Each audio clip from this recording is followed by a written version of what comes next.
सत्य चंडी महायज्ञ चल रहा है और महाराज जी परिक्रमा आप कर रहे हैं और देखिए बड़ा सुंदर दृश्य है। यही इस महाकुंभ की खूबी है, यही महाकुंभ है। और महाकुंभ में लोगों ने बहुत कुछ देखा होगा, लेकिन ये जो देखने का है ये एक ऐसी चीज है जो वास्तव में अपने आप में बड़ा अहम है। और मंत्रोच्चारण चल रहे हैं। यहाँ पर योगी आदित्यनाथ, देश के प्रधानमंत्री नरेंद्र मोदी और देश के गृह मंत्री अमित शाह जी के लिए भी पूजा हो रही है। और कुंभ निर्विघ्न रहे, कुंभ भव्य दिव्य रहे, ये भी यहाँ चल रहा है। और ये परिक्रमा ली जा रही है और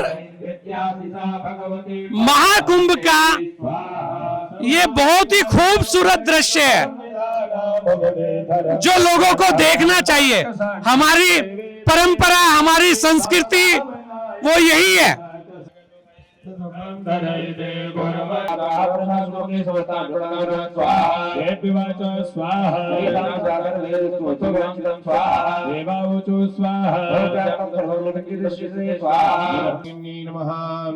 ओम राजद भास्कर चंद वर्ण लसिताम नानानाम गौरवाम विद्युत भूषण शोभिताम श्रेणाम स्रगंध वस्त्रोज्वलाम शांतम शोभतापोपशमन ओम बालिके रमानयदिगशना शशद स्वगाः सुभद्रिकां कांगीलभाषिणीं गांगेयवाद्येयवाद् चंद्रमरी रुद्रचंडी देवताभ्यो नमः। बोलो यज्ञ भगवान की जय, रुद्रचंडी भगवान की जय। मतलब चारों तरफ कुंड है और हर एक का एक अलग अलग विशेष महत्व है। तो है ये लक्ष्मी जी के लिए है, ये माता चंडी के लिए है, ये समृद्धशाली और ऐश्वर्य देने के लिए है और वो लक्ष्मी देने के लिए है। ये जो बीच का कुंड है ये एक पुरुष भगवान के लिए, ये चतुष्कोण कुंड होता है चारों तरफ से। इसमें यही मुख्य कुंड, मुख्य आधार इसी कुंड को कहते हैं। इसके चारों तरफ जो कुंड होते हैं इसके सहयोग में होते हैं। तो इसमें महाकुंभ को लेकर ये आप सत्यचंडी महायज्ञ कर। हाँ, जो ये लक्ष्यचंडी महायज्ञ है इसमें हमारे पूज्य गुरुदेव परम पूज्य स्वामी हरिगिरी महाराज जी का ये संकल्प था कि ये महाकुंभ निर्विघ्न पूर्ण हो, इसमें कोई विघ्न ना आवे। इसी संकल्प को लेकर के महाराज श्री ने ये यज्ञ कराया है और प्रतीत हो रहा है। इसमें देश के प्रधानमंत्री जी, सूबे के मुख्यमंत्री आदित्य योगीनाथ जी और देश के गृह मंत्री जी, उनके स्वास्थ्य की कामना के लिए भी यहाँ पर ये महाकुंभ में आप काम कर। हम इस कुंभ में, महाकुंभ में प्रथम तो विश्व कल्याण की कामना है और दूसरा जो है वो हमारे राष्ट्र के समृद्धि की कामना है। और राष्ट्र का समृद्ध बिना प्रधानमंत्री के स्वस्थ रहते हुए नहीं हो सकता। ये हमारे गुरुदेव का ये प्रथम वो है कि प्रधानमंत्री जी पूर्ण रूप से स्वस्थ रहें, गृह मंत्री जी पूर्ण रूप से ऊर्जावान रहें और मुख्यमंत्री योगी आदित्यनाथ जी वो तो सर्व चैतन्य है, वो तो स्वयं संत हैं। और उनके लिए जो भावना कामना हमारी है वो हमारे मुख्यमंत्री जी उत्साह उमंग और आनंद के साथ में इस कुंभ के साथ साथ में हमारे प्रदेश का तो नेतृत्व कर ही रहे हैं और आगे राष्ट्र का नेतृत्व करें, ये भी हम सबके मन में कामना है। उसी कामना को लेकर के यज्ञ हो रही है। पूर्व दिशा में खड़े हैं, पूर्व दिशा में ये कुंड है, इसके बारे में महाराज जी बताइए कि इस कुंड का क्या महत्व है। ये पूर्व दिशा में जो कुंड है इसको हम लोग यौन कुंड या त्रिकोण कुंड कहते हैं। ये शत्रुओं के समन के लिए है। जो भी बाधाएं आती हैं, जो भी विघ्न आते हैं, जो भी उपद्रव होते हैं, उनसे शमन हो, जीवन में कोई उपद्रव ना हो, विघ्न ना हो और जो कार्य हम कर रहे हैं उसमें कोई शत्रु बाधा ना आवे। तो शत्रु जो प्रत्यक्ष शत्रु और परोक्ष शत्रु जो होते हैं उनके समन के लिए पूर्व में ये त्रिकोण कुंड यानी यौन कुंड होता है। उसी में आहुति दे करके और चंडिका से हम प्रार्थना करते हैं कि शत्रुओं का दमन करें और विघ्नों का समन करें। ये जो हवन स्टार्ट हुआ तो इसका संकल्प किसने लिया? इसका संकल्प हमारे परम पूज्य परम श्रद्धेय पंचदश नाम जूना अखाड़ा के जो मुख्य संरक्षक हैं हमारे स्वामी श्री महंत हरिगिरी जी महाराज जी, उन्होंने इस संकल्प को किया। प्रथम हमारे आचार्य, हमारे यजमान स्वामी हरिगिरी महाराज जी ही हैं और उन्होंने यहाँ बैठ करके इसका संकल्प किया था। कितने यहाँ पर पंडित जी जो हैं इस हवन को कर रहे हैं? इस हवन में हम 27 आचार्य जन इस हवन को, इस यज्ञ को पूर्ण करा रहे हैं। कितने दिन हो गए इस यज्ञ को करते हुए? ये यज्ञ में मंडप प्रवेश हमने 27 तारीख को किया था। 27 तारीख को प्रथम दिन था। तो ये पूर्व दिशा का कुंड है जिसके बारे में आपने बताया। इसके बाद आप कह रहे हैं क्योंकि क्लॉकवाइज चलता है तो अब दक्षिण दिशा की तरफ हम आएंगे। तो दक्षिण दिशा में ये कुंड है। ये दक्षिण दिशा का जो कुंड है आपको दिख रहा होगा लगभग ये डी के आकार का है। इस कुंड का क्या महत्व है महाराज जी? और ये दक्षिण दिशा में है, ये दक्षिण दिशा में ही क्यों है? ये अर्धचंद्राकार कुंड है। अर्धचंद्राकार जो कुंड होता है ये ऐश्वर्य को प्रदान करने वाला होता है। चंद्रमा हमारी आत्मा का प्रतीक है और चंद्रमा जब उदय होता है तो पूर्व से जब दक्षिण की तरफ जाता है तो उसमें तेज ज्यादा होता है। तेज ज्यादा होने के कारण वो हमारी आत्मा को, हमारी ऊर्जा को और हमारे आत्मबल को बढ़ाता है। चंद्रमा प्रसन्नता को देने वाला ग्रह है, इसलिए यहाँ पर ऐश्वर्य प्राप्त करने के लिए हम लोग दक्षिण की तरफ आते हैं और दक्षिण में आहुतियां जो देते हैं उससे ऐश्वर्य की प्राप्ति होती है। इसके बाद कौन सा कुंड आता है महाराज जी? इसके बाद आगे चलेंगे। पश्चिम दिशा का कुंड है। पश्चिम दिशा का कुंड अगर आप देखें तो ये गोल आकार का कुंड है। इसके बारे में भी हम जानेंगे कि ये इसका क्या महत्व है। इस कुंड को व्रत कुंड कहते हैं हम लोग। ये जो हमारी इच्छाएं हैं, जो हमने संकल्प किया, जो हमारी कामना है, उसकी पूर्ति के लिए वृत्ताकार कुंड में हम लोग आहुति देते हैं। और ये पश्चिम दिशा की तरफ होता है। इसमें जब हम हवन आहुति प्रदान करने के लिए बैठते हैं तो हमारा मुख पूरब की तरफ होता है और इसमें हम आहुति देते हैं। तो जो हमारा संकल्प है, जो हमारी कामना है, जो हमारी भावना है, उसकी पूर्ति का मार्ग यहाँ से हमको प्राप्त होता है और यहाँ से हमारे संकल्प की पूर्ति प्रशस्त होती है। इसके बाद हमारे पास आता है उत्तर दिशा का जो कुंड है। उत्तर दिशा का अग्नि कुंड है। इसके बारे में भी महाराज जी से जानते हैं क्योंकि इसका जो आकार है वो सबसे अलग है। ये इसको हम लोग पद्म कुंड कहते हैं। इसे कमल का पुष्प होता है, ये लघुकुश आकृति का है और ये लक्ष्मी को प्रदान करने वाला है। ये श्री प्रदान करता है, ये ऐश्वर्य प्रदान करता है। ये आज के समय पे, आज नहीं, जब से हमारे यहाँ समुद्र मंथन हुआ जिसके कारण ये कुंभ हो रहा है तो इसमें लक्ष्मी मैया प्रकट हुई थी। तो ये लक्ष्मी को देने वाला, श्री संपदा ऐश्वर्य सम्मान को बढ़ाने वाला है। इसलिए ये उत्तर दिशा में ही कुबेर का वास है। तो ये धन खजाना के भंडार को भरने वाला ये कुंड है। इसीलिए महाकुंभ से आर्थिकी आ रही है। जो महाकुंभ से आर्थिकी है वो इसलिए है कि ये इसका महत्व भी है। इसका महत्व इसलिए है क्योंकि जो धन संपदा श्री को बढ़ाने वाला ये कुंड है, ये लक्ष्मी जी पद्म में ही विराजती है, कमल में विराजती है। तो कमल के आकार का, पद्म के आकार का ये कुंड जो है ये उत्तर दिशा में हो। तो ये हवन लगातार अग्निकुंड चल रहा है, लगातार उस दिन से ही आप इस पे आहुतियां चल रही है। 27 तारीख को हमने मंडप प्रवेश किया था और 27 तारीख को अग्नि स्थापना करके हम लोगों ने यहाँ पर आहुति प्रदान करना प्रारंभ कर लिया था। इसके बारे में महाराज जी हमें बताएंगे कि नवग्रह मंडलम का क्या अर्थ है? ये नवग्रह मंडल जब हम पूजन प्रारंभ करते हैं तो सर्वप्रथम गणेश गौरी आदि की पूजा करके वहां पर षोडश मातृका, घृत मातृका आदि की अर्चना करके और नांदी मुख श्राद्ध करके पुण्य वाचन करके हम यज्ञ का शुभारंभ करते हैं। उसके बाद हम लोग जाते हैं तो हम उसके बाद वास्तु की पूजा करते हैं जी। वास्तु की पूजा करने के पश्चात हम आते हैं योगिनी की पूजा करने के लिए आग्नेय कोण में।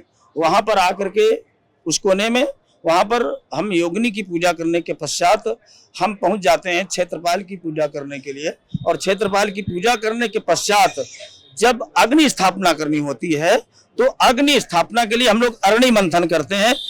लकड़ी में उसकी लकड़ी को रगड़ करके उससे अग्नि मंत्रों के द्वारा मंत्रोध्वनि करके तब अग्नि उत्पन्न करते हैं। अग्नि हम माचिस जला करके अग्नि उत्पन्न नहीं करते, लाइटर जला करके अग्नि उत्पन्न नहीं करते। हम उसको मंथन करते हैं जैसे मक्खन निकाला जाता है उस प्रकार से अरणि मंथन करके अग्नि को प्रकट करके तब हम नवग्रह की पूजा करते हैं। नवग्रह में सूर्य चंद्रमा मंगल बुध बृहस्पति शुक्र शनि राहु केतु इनकी पूजा करते हैं। इनके अधिदेवता, इनके प्रत्येक देवता, पंचलोकपाल, 10 दिक्पाल, क्षेत्रपाल और वास्तु की अर्चना करके हम यहाँ पर नवग्रह की स्थापना करते हैं। महाराज मैं देख रहा था कि मां भगवती की एक मूर्ति है, उसके अलावा श्री भी यहाँ पे है, शिवलिंग भी यहाँ पे है। इनके बारे में बताइए कि ये क्या है? ये जो यज्ञ है, ये इस यज्ञ का नाम रुद्र चंडी यज्ञ है। रुद्र चंडी रुद्र माने भगवान सदाशिव और चंडी माने मां चंडिका जगदम्बा दुर्गा जी। तो रुद्र के रूप में यहाँ पर शिवलिंग है, उनकी हम अर्चना करते हैं। और जो चंडिका है वो मूर्ति के रूप में भी यहाँ पर है और श्री यंत्र के रूप में भी है। ये चांदी का श्री यंत्र है और इसी के नीचे माता बगलामुखी पीताम्बरा जी का भी यंत्र है। इनकी प्रतिदिन अर्चना होती है, इनकी आवरण पूजा और इनकी अनेकानेक प्रकार से पूजा करके हम माँ की नित्य अर्चना करते हैं। उसमें लगभग हमको 2 घंटे का समय लगता है प्रातः काल। उनकी अर्चना करके ही हम आगे यज्ञ का शुभारंभ करते हैं। ये बिल्कुल, और ये देखिए बहुत ही खास है और महाकुंभ में सीखने को मिलता है आस्था, संस्कृति, परंपराएं। लेकिन इस बार का महाकुंभ क्योंकि एक डिजिटल शब्द लगा, उस डिजिटल शब्द के पीछे का जो कारण था, जो उसकी वास्तविकता है, वो ये है कि इस महाकुंभ में आप आए और देखें कि कैसे इस महाकुंभ के लिए महात्मा, संत, सभी लोग अपना पूर्ण सर्वस्व दे रहे हैं कि समाज जो है हमारा उसका कल्याण हो और सब लोग स्वस्थ रहें। और महाकुंभ के अंदर आए तो उन्हें कुछ ना कुछ उनकी जो मनोकामना है वो पूर्ण हो, उसके लिए ये सारे प्रयास चल रहे हैं। घंटाशूलहलानि शंखमुसले चक्रंधरो सायका हस्ताब्जैर्वदधीम्भनाथविलस शीतांशुतुल्यप्रभा स्ववीदेहसमुद्भवान्त्रिजगता आधारभूतं पूर्वावत्र सरस्वती मधुभजे शुम्भादिदेव्यादिनी। ओम नमः शिवाय। ओम क्लीं विष्णुवाच स्वाहा स्वाहा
जय जय महिषासुर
की जय।